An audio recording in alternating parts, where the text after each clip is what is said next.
Now that winters are here, काफ़ी India के काफ़ी सारा जगह में ठंड होगी अभी.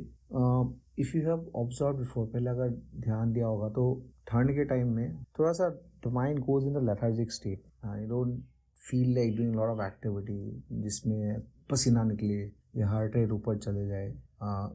किसी को नहाने का भी प्रॉब्लम होता है कि भाई कुछ एक्टिविटी कर लेंगे फिर नहाना पड़ जाएगा. तो because of that also they you know go into a mode कि जिसमें कम से कम एक्टिविटी हो. Just do their essential things which needed to be done. The same goes for the workout. अगर आप if you are a gym goer, exercise करते हो आप regularly, तो ठंड के टाइम में even you will not feel like going कि भाई आज नहीं जाते हैं, थोड़ा आराम करते हैं. Let's enjoy some evening snacks.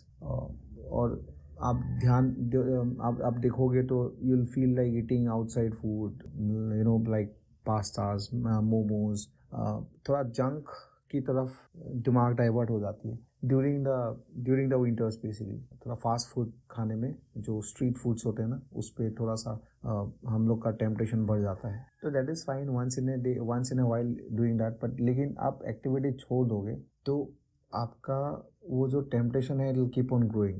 Daily आपको लगेगा कि बाहर से खा लो आज कुछ. तो विंटर्स देखो ख़त्म होने में 2-3 महीने लग जाते हैं प्रॉपरली. तो 3 महीना अगर if you followed a routine, workout नहीं कर रहे हो और बाहर खड़े हो ऑन रेगुलर बेसिस, तो जितना भी आपने मेहनत किया है 5-6 महीने में you'll eventually lose that. Body will go out of shape, momentum आपका बिगड़ चुका होगा, स्ट्रेंथ कम हो जाएगी, तो everything will be messed up. Start again. Obviously you can regain the health which you already had, but the thing is there is no point wasting it. So what you can do, winters में injuries की chances भी थोड़ा ज़्यादा रहती है because the body has not, the muscle might have not warmed up properly. And आप जाके कुछ इंटेंस कर देते हो तो इंजरी हो सकती है. तो आप कर क्या सकते हो उसमें, तो टारगेट करके चलो कि भाई मुझे मिनिमम 3 days जाना ही जाना है जिम, वर्कआउट करना ही करना है. अगर आप 4-5 दिन कर रहे थे तो थोड़ा 1-2 दिन कम कर लो. जैसे I usually go for 4 to 5 days, तो मेरा भी टारगेट भी 3 to 4 days टाइप ही रहेगा. या if I can go for 4 to 5 days if I can maintain a momentum. But minimum 3 days जाना ही जाना है. Starting with Monday, you can take a gap, again go on alternate days, or if you can go for 4 days. और जाके वहाँ पे proper warm up करना है. You cannot follow the same routine which we were doing 2-3 months before, क्योंकि गर्मी थी. गर्मी के कारण पसीना भी आता था, आराम से वार्म अप भी हो जाता था सही से. Muscles were warmed up before you are doing your main sets. तो ठंड के टाइम में आपको थोड़ा सा अप्रोच चेंज करना पड़ेगा. You cannot keep following the same routine in all the seasons. तो जाके आपको थोड़ा सा ज़्यादा वार्म अप करना पड़ेगा. Make sure your heart rate थोड़ा बढ़ जाए. Do anything which will slightly increase your heart rate, जिससे भी आपका ब्लड सर्कुलेशन अच्छा हो जाए. And do a proper warm up before doing the main sets. थोड़ा ज़्यादा टाइम स्पेंड करो.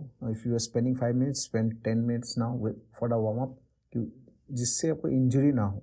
इंजरी होगी तो फिर again there is a big setback, right. तो आप वार्म अप अच्छे से करो. और even if you don't feel like doing for, अगर पहले आप 90 minutes करते थे, 90 minutes मन नहीं कर रहा है, आप एनी वे यू गो, है ना. भले 15 मिनट करना पड़े, आधा घंटा करना पड़े, आप जाके करो वार्म अप से स्टार्ट करो और डू द वर्कआउट. जितना भी होता है, whatever is happening, just try to sustain the winters.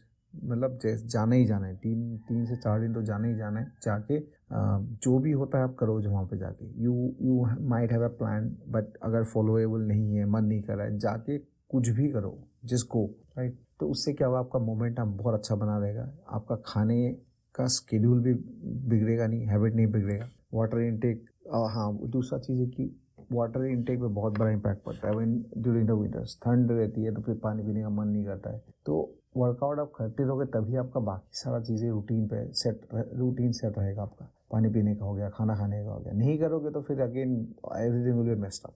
Temptation भी आपका कम हो जाएगा इससे. आपका you will not feel like eating outside food because you are working hard on your body. तो once in a while is fine, but लेकिन बिगाड़ना नहीं है. मोमेंटम जो बिल्ड कर रहे हो कुछ टाइम से, उसको बिगाड़ना नहीं है. तो फोर्स करो अपने आप को to go to the gym. जो भी आपका जिम पार्टनर है उसको बोलो भाई push me if I don't feel like going, और उसी तरीके से आप अपना 2-3 महीना निकाल सकते हो।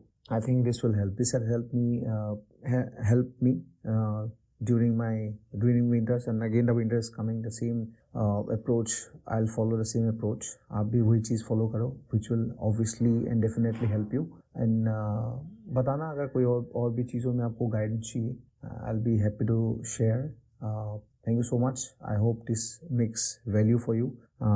Thanks for listening।